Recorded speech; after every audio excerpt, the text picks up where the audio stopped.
Hi hello friends, నేను మీ రమేష్. అందరూ బాగున్నారా? ఇప్పుడు మనము ఈ వీడియోలో తిరుమల శిలాతోరణం అంటే ఒక రాయి గురించి నేను మీకు ఎక్స్ప్లెయిన్ చేస్తున్నాను. ఇది వచ్చేసి మనకు తిరుపతిలోని తిరుమల కొండలో ఒక 1 కిలోమీటర్ డిస్టెన్స్ లో అయితే ఉంటుంది. ఇక్కడికి రీచ్ అవ్వడానికి మనకు ఓన్ వెహికల్స్ మరియు మనకు షేరింగ్ క్యాబ్స్ అయితే ఉంటాయి. నేను ఇక్కడికి షేరింగ్ క్యాబ్స్ లో అయితే వచ్చేసాను.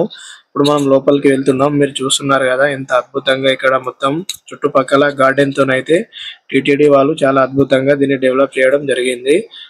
ఇక్కడ మనకు ఎలాంటి ఎంట్రీ టికెట్ ఉండదు కాబట్టి మనం ఇప్పుడు రాయి దగ్గరికి అయితే వెళ్తున్నాము. ఈ రాయి యొక్క స్థానం చూసుకుంటే తిరుమల శ్రీ వెంకటేశ్వర స్వామి వారి ఆలయానికి ఉత్తర దిశలో 1 కిలోమీటర్ దూరంలో చక్ర తీర్థం సమీపంలో ఉంటుంది. అయితే ఇది నిర్మాణం మనం చూసుకుంటే సుమారుగా 8 మీటర్లు వెడల్పు మరియు 3 మీటర్లు ఎత్తు అయితే ఈ రాయి నిర్మాణం ఉంటుంది.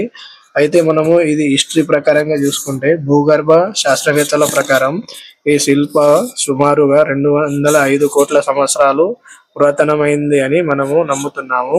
తోరణం సుమారుగా 150 కోట్ల సంవత్సరాల క్రితం ఏర్పడింది. అయితే ఇక్కడ మనకు చుట్టుపక్కల మొత్తం గార్డెన్ వ్యూ ఉంటుంది కాబట్టి కొండ కింద కూడా మనకు ఒక చిన్న శివాలయం ఉంటుంది. ఆ శివాలయానికి వెళ్ళడానికి మనకు ఈ విధంగా దారి ఉంటుంది.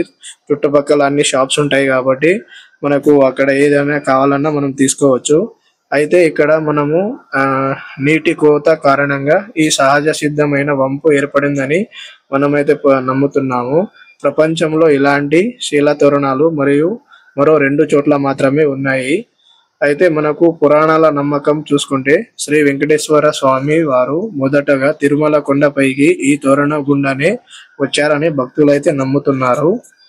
అయితే ఇక్కడ మనకు చూడండి ఇలాంటి అద్భుతంగా ఇట్లా మనకు వర్షాకాలంలో అయితే ఇక్కడ మొత్తం రాళ్ళ మధ్యలో వాటర్ ఉండడం చాలా బాగుంటుంది. పురాణాల నమ్మకం చూసుకుంటే స్వామివారు కొందరు అయితే దీనిని వైకుంఠ ద్వారంగా కూడా భావిస్తారు. ఈ తోరణం స్వామివారి ధరించే శంఖం చక్రాన్ని పోలి ఉంటుందని భక్తులైతే నమ్ముతున్నారు. ఈ శిలా తోరణం మనము కింద నడుచుకుంటూ చూస్తుంటే మనకు శివాలయం ఉంటుందని మీకు చెప్తున్నాను కదా. సో ఈ విధంగా మనము ఇక్కడ శివాలయం ఉంటుంది. శివాలయం దర్శనం చేసుకున్న తర్వాత ఇక్కడ మీరు చూడండి మనకు స్వయంభూ వెలిసిన స్వామివారు అయితే ఉంటారు.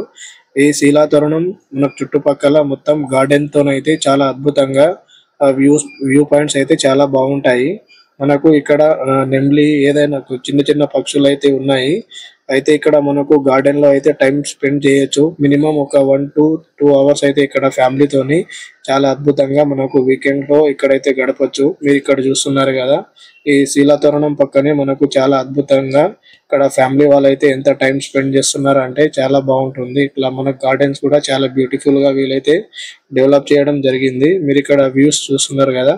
మనం ఇప్పుడు ఈ దర్శనం అయిపోయిన తర్వాత నెక్స్ట్ మనం పాప వినాశనం వెళ్తున్నాం కాబట్టి మీరు తప్పకుండా మన ఛానల్ ని ఫాలో అవుతూ ఉండండి. సబ్స్క్రైబ్ చేయడం అయితే మర్చిపోకండి ఫ్రెండ్స్, ఎందుకంటే సబ్స్క్రిప్షన్ అనేది మనకు చాలా ఇంపార్టెంట్. మీరైతే తప్పకుండా షేర్ చేస్తారు.